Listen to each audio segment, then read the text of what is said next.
Good afternoon, assalamu alaikum, and welcome to Sports Extra. I'm your host Ahmed Nawaz with the latest roundup of sports today. Let's take a look at what we're discussing and then we continue things in detail. As always, we start off with the Asia Cup 2023, the Super 4 stage. Pakistan is going to face Sri Lanka tomorrow, which now becomes almost like a virtual semi-final. Whoever wins is going to qualify for the final courtesy. There are no other upsets according to the weather or the games that are remaining in the Asia Cup. It's been troublesome, but still there are heavy chances of rain tomorrow as well in Colombo. So Pakistan is going to be very, very skeptical, because the fact is that if it rains out, if it is a washout this game, then Sri Lanka will automatically qualify for the final. India has already cemented their place. Yesterday it was one of I think most intense games we've had of the Asia Cup. A cracker, absolutely superb performance from Sri Lanka, first to tame India, then India making a comeback. I mean, 40 runs required, and then you take a couple of wickets, 4 to 5, and then you end the game. That quality only lies with India at the moment. The way Kuldeep Yadav bowled was absolutely brilliant. Ravindra Jadeja, Rohit Sharma's captaincy going with 2 slips as well. Everything for India seems to be working. And I saw a different Rohit Sharma yesterday while he was batting against Sri Lanka. I saw the same, flair in him that we used to see when he was in form. So I think that Pakistan match has really given some form back to some Indian players. But obviously the Centurions Virat Kohli and KL Rahul didn't fire yesterday. But nonetheless, India were in a lot of trouble because Wellalage was absolutely superb. Talk about this youngster of 20 years of age. A year back, he was with the under-19 squad, made his way to the Sri Lankan national team, and he's been absolutely superb. Taking 5 wickets yesterday, scoring runs as well. Had he been, on more of a strike, I was discussing this with Sabir before the show as well, that I think the technical mistake he made was not to, it was going to be one way or the other. So India take it. They held on to their nerves, and they now have a sure shot into the final as well. So we'll talk about that game in detail and how the wicket behaved as well, because it was there for the spinners, and India made a very brave move playing Akshar Patel and resting Shardul Thakur. So we'll talk about that in detail as well. Then of course 2023, various squads have been announced. Afghanistan have announced their squad in the latest of developments. Hashmatullah Shahidi is going to captain the side for Afghanistan in this ICC ODI World Cup 2023 to be played in India. To my surprise, one name that I can particularly point out that is in the reserves and not in the main squad is Gulbadin Naib. Now, this is an individual I would have in my playing 11, not just my squad. But obviously, Afghanistan Cricket Board and the captain and the selectors have got other plans. So you got to respect that as well. But all in all, I think it's a very balanced squad with youth and experience at the same time. But with their spin, I think quality and their power, they still have enough in their tank to trouble any opposition. I think it's going to be their batting that will be the main cause for their success if they can pull it off in the Asia Cup. So we'll discuss that in detail, and then of course we move on to some more news. Africa Women ODI series, where the visitors won by 6 wickets. The third ODI match now will be played in which it would probably be something to salvage now for the girls in green, because after winning the T20 series 3-0, looks like South Africa is heading for a whitewash of our girls. So we're going to talk about that game a bit as well on the show. Time now to introduce the guests. First of all, in studios we've been joined by cricket analyst and expert, somebody who's a regular feature on our program, Sabir Hussain. Assalamu alaikum, how are you? Walaikum assalam, Ahmed. I'm good, thank you. Thank you very much for joining us. We've also been joined by cricket expert Saad Inam. Assalamu alaikum, Saad, how are you? Walaikum assalam, I'm doing very well, thank you. Great to have you on the show as well. Sabir, first of all, now the game that takes place tomorrow becomes a very, very important game. But you know, the candid discussion me and you were having before the show as well, that it's really going to be a test for our batters against the quality spin bowling of Sri Lanka tomorrow. Absolutely, Pakistan, we always talk about, we are basically team who always struggle against the spinners, especially on Sri Lankan pitches, so we have been struggling for so many years. Being an Asian team, we are supposed to play spin really well, but we have been struggling against the left arm spinners of Sri Lanka, of New Zealand as well. In Dubai, in UAE as well. So it will be very difficult for Pakistan, to be very honest. I would give Sri Lanka the edge, because the kind of pitches they have, the kind of players they have, the kind of quality spinners they have.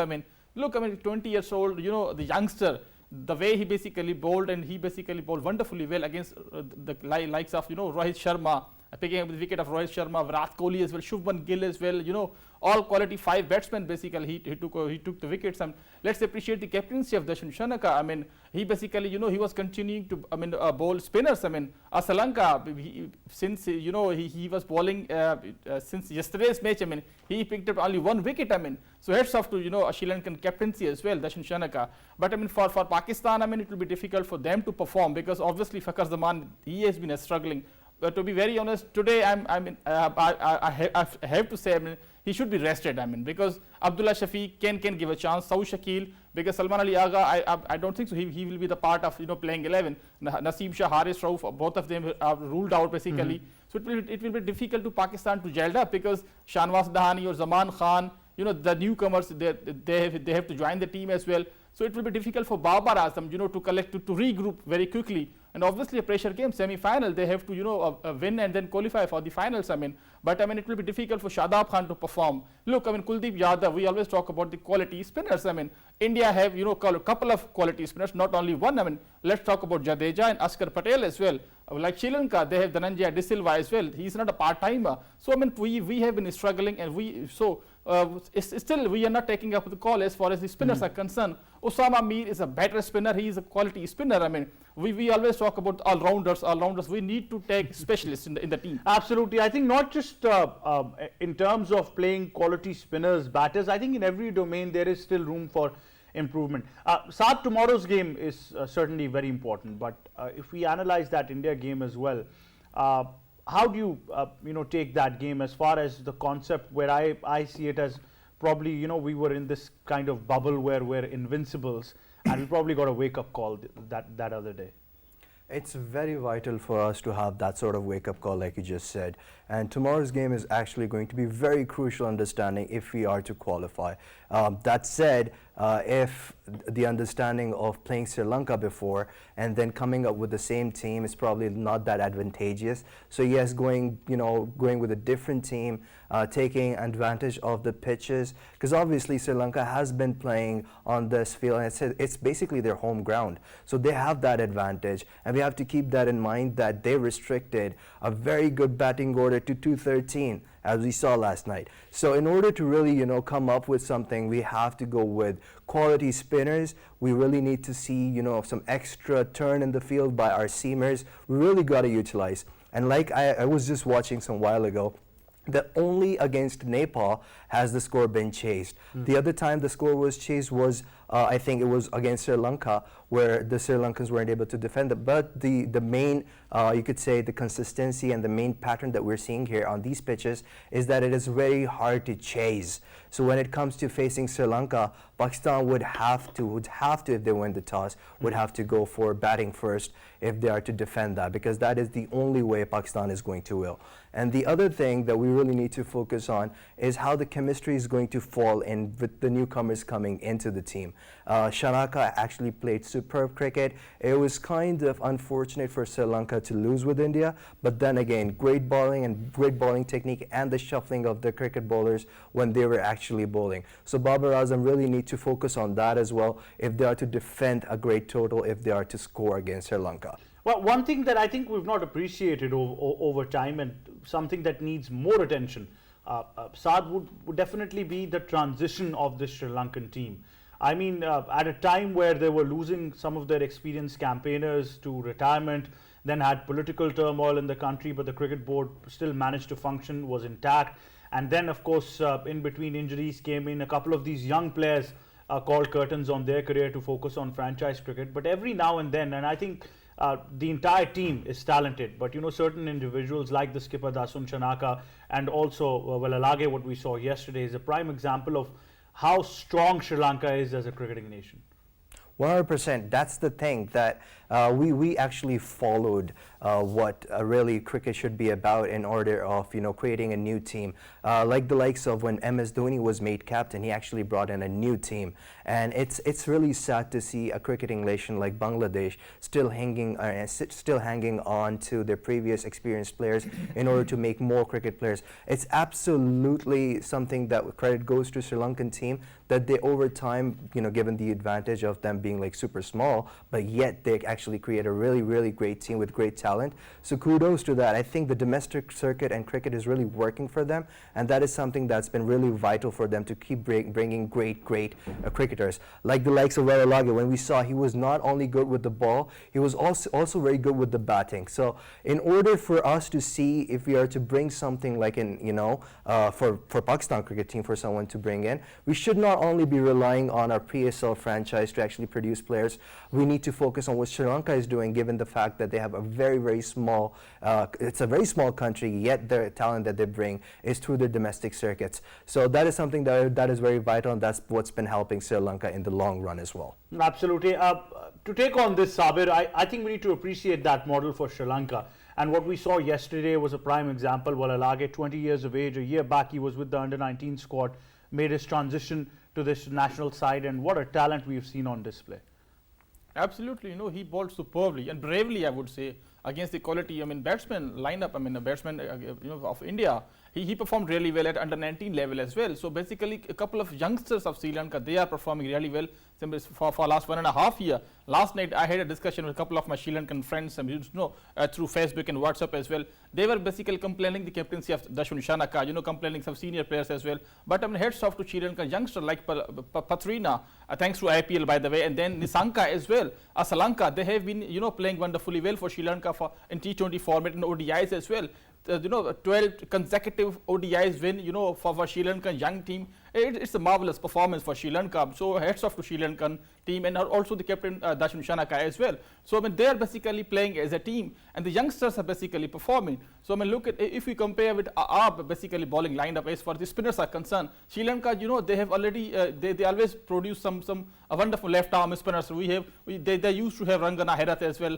Nowadays, couple of wonderful off spinners, left arm spinners as well in test size as well. So there are some good youngsters coming up in Sri Lanka. But as far as Pakistan is concerned, so we need to focus on quality spinners. We are basically focusing on T20 stuff, selecting a player on the basis of 4 overs, on the basis of couple of sixers in PSL as well. We need to pick a couple of players on the grassroots level. But Sabir, all this talk right now in entire Pakistani fraternity, and it's very disappointing that I see that everybody starts thinking that they're an expert on cricket, where the line should be drawn first of all, and we need to listen to some very sane people. I've seen it happening on various platforms, especially on social media. The fact is that one mantra right now is to find technically solid players as far as your batting is concerned, because the way it seems, Babar Azam is the only one. So both Sabir and Sada, I'll take this question to you, but Sabir, you can obviously take the lead. That Kamran Ghulam, technically solid, was ignored. I don't think he's going to make a comeback to the Pakistan team now. On the other hand, you had Abdullah Shafiq, who is right now benched. You have Saud Shakil, who is benched. So we're still trying to figure out our options with the lot that we have in the playing 11 or the playing 12, and ignoring people who could be technically very solid for us. I think even the way things are going, the way Fakhar Zaman is going, Shan Masood would probably be a better option as far as having a technically solid player was concerned. I totally agree. The couple of names you have mentioned, they have been, quality players for Pakistan. Let's talk about Abid Ali as well. Pakistan basically won, in 2019 when Sri Lanka basically toured Pakistan. So Abid Ali was the opener. He performed wonderfully well against quality bowling, Sri Lankan bowling lineup. We used to have a couple of quality batsmen. You need to pick up the batsmen who have, a better technique, temperament and calmness as well. Shan Masood is a prime example. He has been performing wonderfully well in county cricket nowadays. Recently, he scored 192, I think, not out in the county, and then in this particular week. Yes, Abdullah Shafiq, Saud Shakil, these are basically technically solid players. You need to induct these players in ODI format, because it's not a T20 format. Shadab Khan, okay, fine. Iftikhar Ahmed as well. Salman Ali Agha, okay, fine. But you need to have a couple of players like Babar Azam. You cannot win the matches alone. Babar Azam cannot perform, cannot win you matches again and again, or not neither Imamul Haq nor Babar Azam. Right. You need Sabir, I'll just come back to you. I've just been told we've been joined now on Sports Extra by a senior cricket commentator, expert, somebody who's a seasoned expert and analyst, and of course her expert opinion is as good as her choice in food, because that is something we see a lot on social media from her side, and it is a mouth-watering treat to see that as well on the lighter side. Right now, of course, giving her duties as a commentator for the women's series in Karachi. Joining us is Leena Moin Aziz. Assalamu alaikum, how are you? Walaikum salam, Ahmad. Hope you guys are well. Very well. I've got a bunch of things to discuss with you. I understand you've got responsibilities there as well. But first of all, my question to you would be the game tomorrow now. Sri Lanka looked like a real threat. And I was just saying before we had you on the show that you got to appreciate the fact that their transition has been brilliant for a team that lost their senior players to retirement, had political turmoil, everything in between. But they still managed to get one of the most talented side. And Well Alage is just one example. I'm in awe of Dasun Shanaka as a player for Sri Lanka as well. Ahmad, we'll have to go back in time if we want to see what Pakistan has to do. What happened with India, as this gentleman was also saying that we need some seasoned players in the batting lineup, and also our over dependence on the all-rounders has to settle in. For instance, Sadab, I feel, is not a one-day player. He does not play first-class cricket. And so thus he cannot bowl 10 overs. His line and length is never there. If he has to improve, he has to first play first-class cricket. Otherwise, for me, he's just a 20-over player. And also, Saud Shakil has to be in the team. You cannot have a Karachi-Lahore politics and not have a good player in the middle. And for that, you will have to ask Rizwan to vacate that number 4 position, because that is where the Saud Shakil stood back. You guys were talking about Shan Masood. Yes, Shan Masood is also one player who's done well. But whenever he gets a chance for Pakistan, does not do as well as he does for Yorkshire, England. So, that's debatable. But few things have to be settled. And instead of opting for so many all-rounders, I think we'll have to opt for more specialist players. And that is very important. And of course, the fitness issues there also. So, yes, few things have to improve if Pakistan wants to do well. But Leena, a lot of that responsibility lies with Babar Azam as a captain, because as we've been told from PCB and a lot of our sources have really clarified this, that the entire authority right now rests with Babar Azam. He has his own choice of players. He's been given full authority to make a playing 11, make a squad. So, if you've got that much of responsibility that has never been seen in Pakistan cricket, no captain I think has been empowered so much, then you at least need to be accountable for some of your selections. Look, as they say in Spider-Man, with great power comes great responsibility. He has got great power, but whether he's exercising his responsibility or not, that's a different issue. For me, Babar Azam right now is not such a great captain. He doesn't look at things as seriously. And my opinion is that if you're the country's best batsman, doesn't mean you should be the captain also, and especially not all 3 formats, because that's too much pressure. And that's why I feel that Babar Azam sometimes falters, because he has too much responsibility, and maybe part of the responsibility should be taken away from him. Maybe he should just be captain for 1 or 2 formats, not all formats. And I don't agree with his decision making. I would have played Saud Shakil at number 4, and I would have certainly given him a chance from Ward Go. But that didn't happen, and now Pakistan is not in an easy position. Our run rate is really down, and that is a troublesome thing for us. Absolutely. Now, before we move on to the women's game and take your perspective, one final word on the Asia Cup. India certainly looks like a team that we were used to seeing them. The form is back. Rohit Sharma, you talk about all of these, and some of the selections for the World Cup are being justified, especially the way yesterday we saw Jadeja and Yadav bowling, and the fact that Rohit Sharma's attacking captaincy was one of the reasons. Yeah, you can never underestimate India. They've got a very good side. They've done well in the past. They've got a balanced side. They've got a key all-rounder in the shape of Hardik Pandya. They've got a genuine all-rounder, not someone who we think is an all-rounder. He's a genuine all-rounder. So that adds a lot of balance to their team. They've got some very good young batters in Shubham Gill, and also the captain. And Virat Kohli is just the king. He's the genuine king, the actual king, in my opinion. So, it's not an easy side to beat. And then, our over dependency on the fast bowlers was there. and we didn't have genuine spinners. That to me is the biggest cost for Pakistan to beat because we did not have genuine spinners. Did you see Kuldeep Yadav turning the ball 2-3 feet yesterday? Our bowler Shadab Khan and etc. don't even turn 5 inches. So, these are few differences between Pakistan and India. Absolutely. Now we move on to the women's game, where you have the perspective of probably seeing it yourself. Obviously, you're commentating in that series. What happens? Is it the same mistake once again? T20, we're clearly dominating, but when it came to the one days, we didn't see that intent or that quality from our girls in green. You see, they did a brilliant job in T20s. They whitewashed a really good team who was a finalist in the World Cup, and which is no easy feat. It's no mean feat. So they did really well. Mizadar did really well. All the players did really well. Sidrami did well at the top. Alia Riaz did very well at the T20. But you see, they haven't got enough one-day exposure. They're learning. They're a very good side. I've seen them very closely. Very talented lot. With more one-day games, they will learn more and definitely do better at the one-day format also. Right now, they're a very dangerous T20 team, particularly at home. But one day, they still got to learn a little bit. But they're on the up. They're improving, and they definitely are a very talented side. Definitely. Thank you very much, Leena Moin Aziz, for joining us and for your thoughts on Sports Extra. We take a short break. We'll be right back. Stay tuned.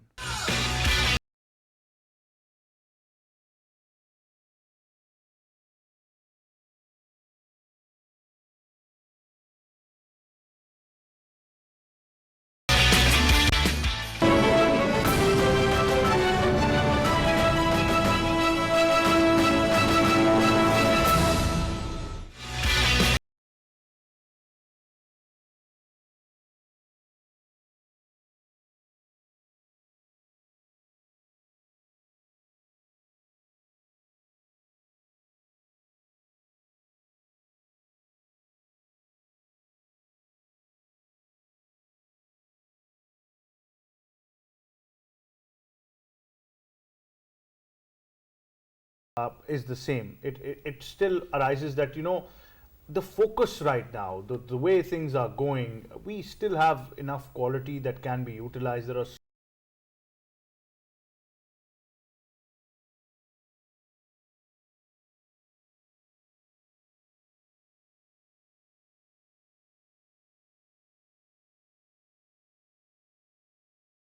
restore, home cricket and bring more cricket into Pakistan. I think that focus should have been left out for especially this year, knowing that we were going to play World Cup at the end of this year. Pakistan should have gone out more, played more series outside of Pakistan in order to really focus and develop a team that would be suitable in order to play World Cup. Like the idea of not experimenting much, not building up the work rate, and especially seeing that happen. Remember how way before the Afghanistan series, I was saying that the fitness would really be tested given the fact that we have such an intense calendar for Pakistan cricket. Obviously, for a fan, you'd have to be waiting for more action coming on TV, especially between Pakistan cricket and the ODIs. But then the most important thing is that at the cost of what? We already ruined a really good player, Mohammad Amir, when back-to-back cricket, and we had no replacement of him up until the PSL tournament 5 when it came. We had no replacement of Mohammad Amir, and he succumbed to the damages, and then he wasn't able to play again. He lost his work rate, and then when we saw Bumrah bowling, we really wished we had Mohammad Amir, because the way the ball was bouncing, the way the ball was swinging right after the bounce, that was something that we used to see Mohammad Amir or Junaid do. That was the same wicket we bowled on, so there was no change in that. There was no change in it, and that's the thing. Like, why couldn't we manipulate? Why couldn't we utilize the state of the wicket where it was turning or where it was bouncing? So the idea comes back to why did it actually happen?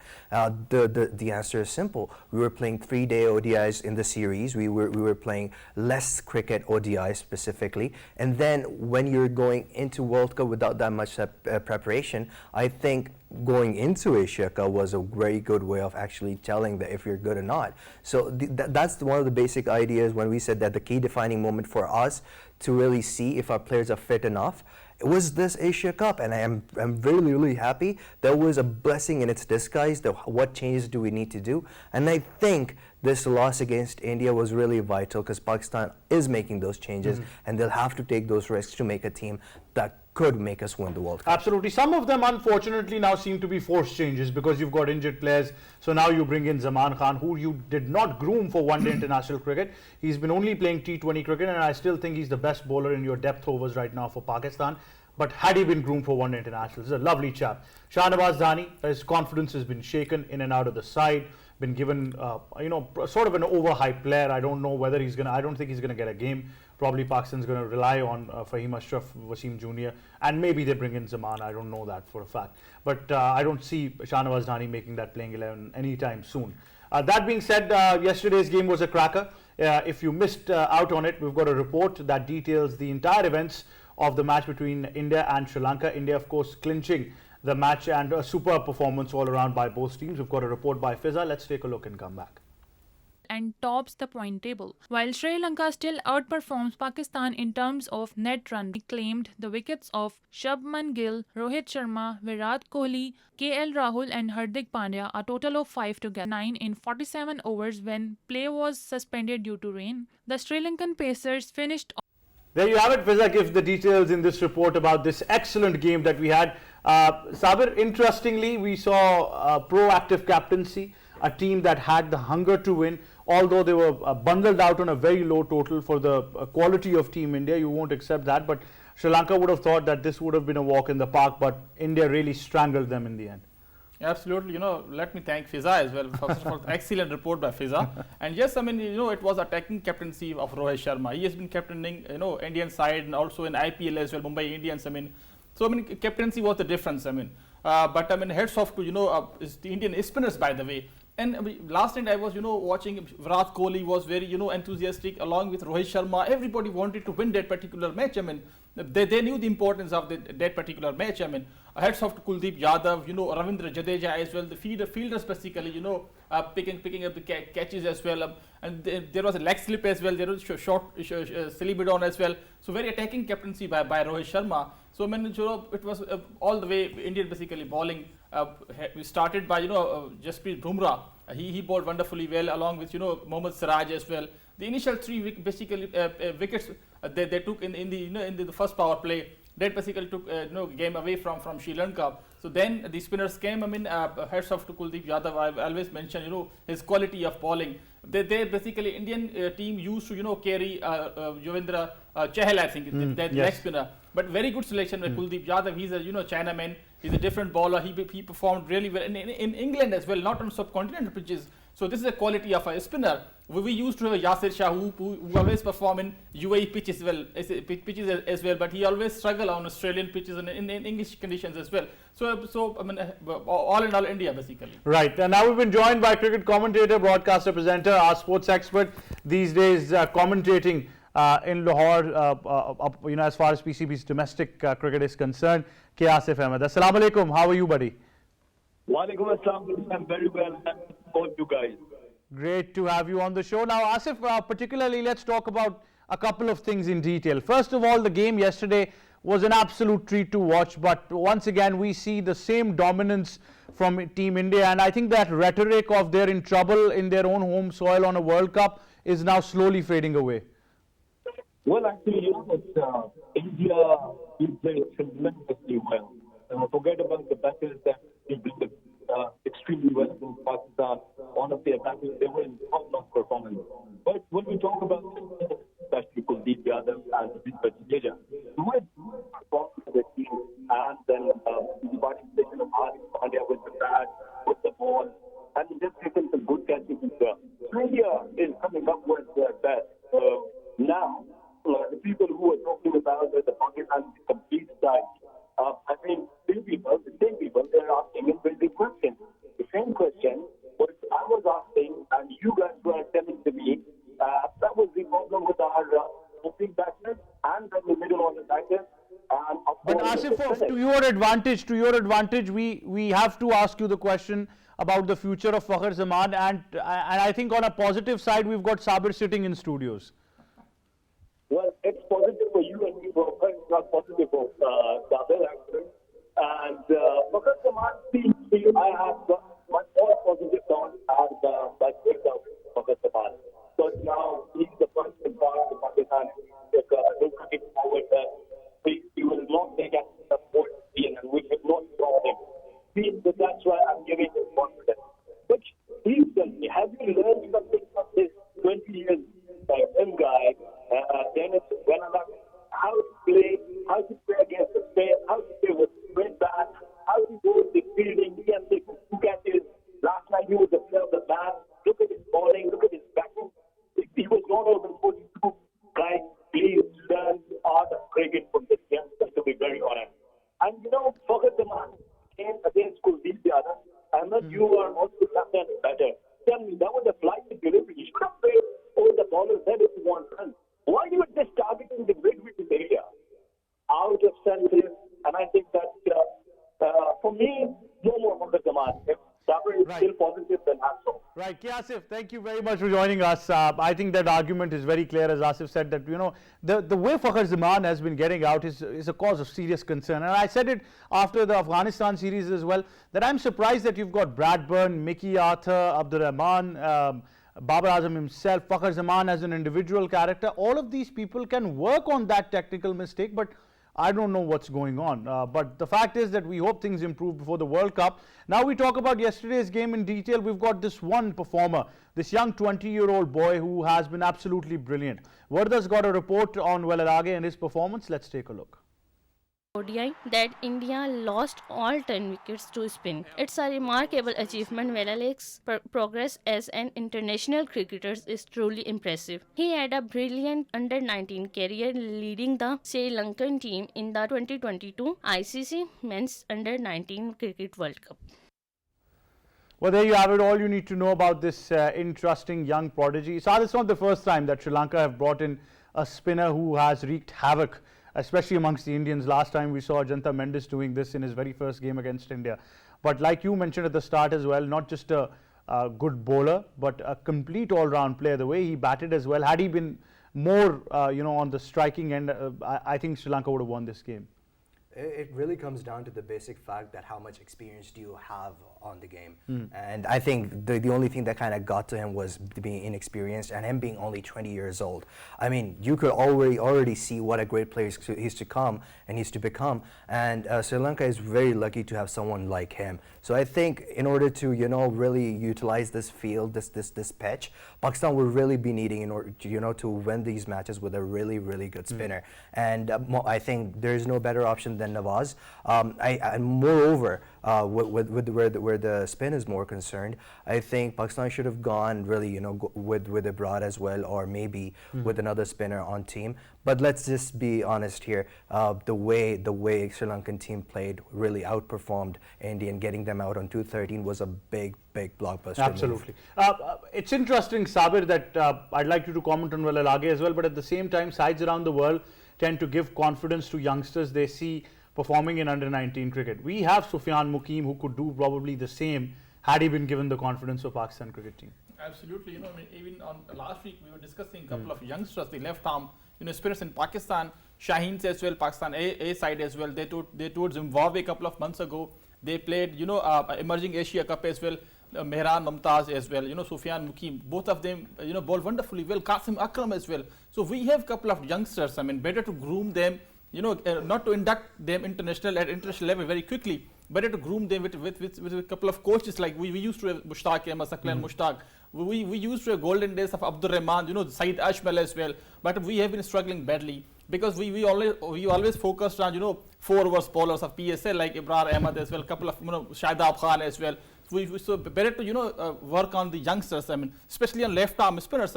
So you cannot survive in ODIs because you need to bowl at least 10 overs. So Osama Mir could have been the better choice. Better to utilize him properly. Give them the chance because he is your quality spinner. Absolutely. I think that statement, the ever so legendary statement that they cannot play him probably got to our head. And we stopped investing in spinners when we should have done it a long time ago, when we were sure of the fact that Saeed Ajmal would not be able to continue in international cricket.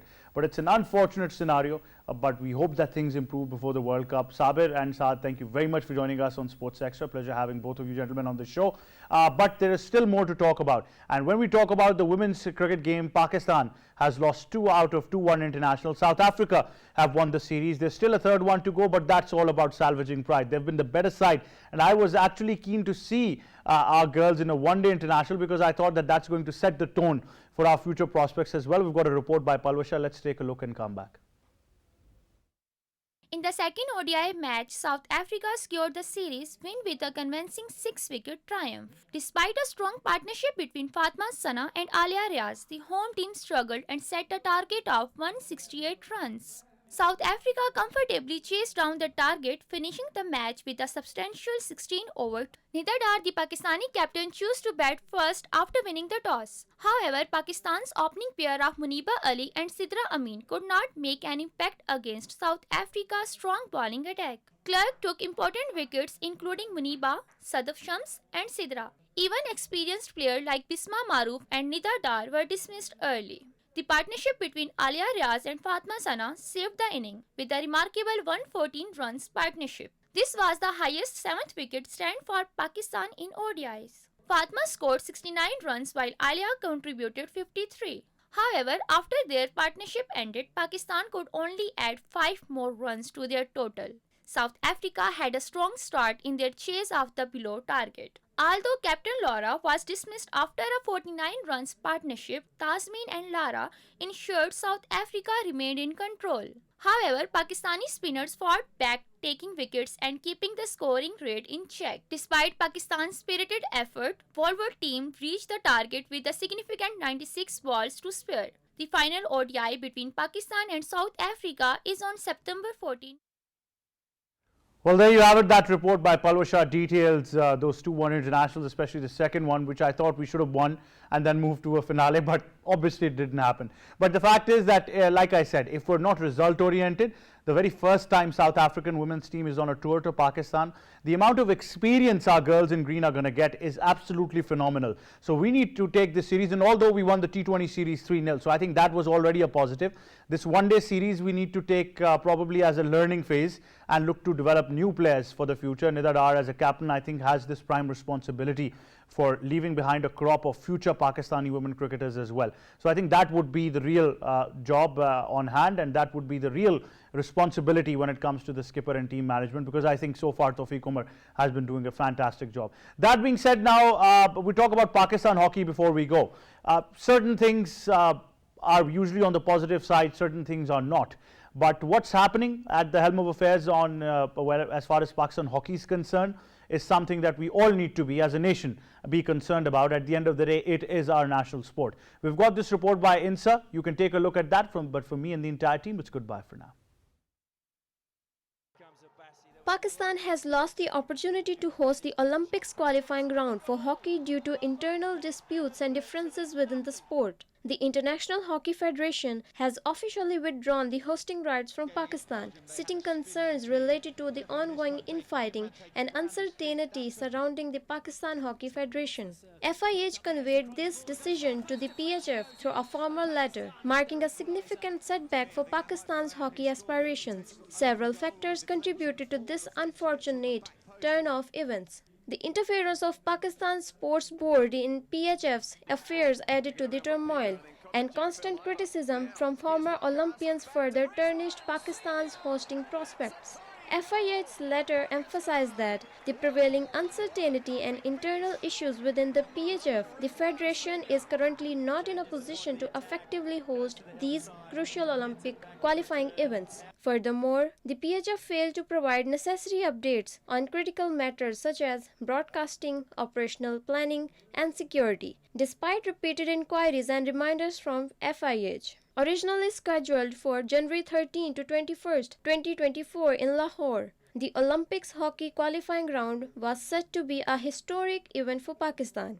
It would have marked the first time Pakistan hosted the qualifying round with 8 foreign teams participating. However, due to the unfortunate circumstances and internal strife, Pakistan's dream of hosting this prestigious event has been shattered, leaving hockey enthusiasts and fans disappointed. And Pakistan have their second goal.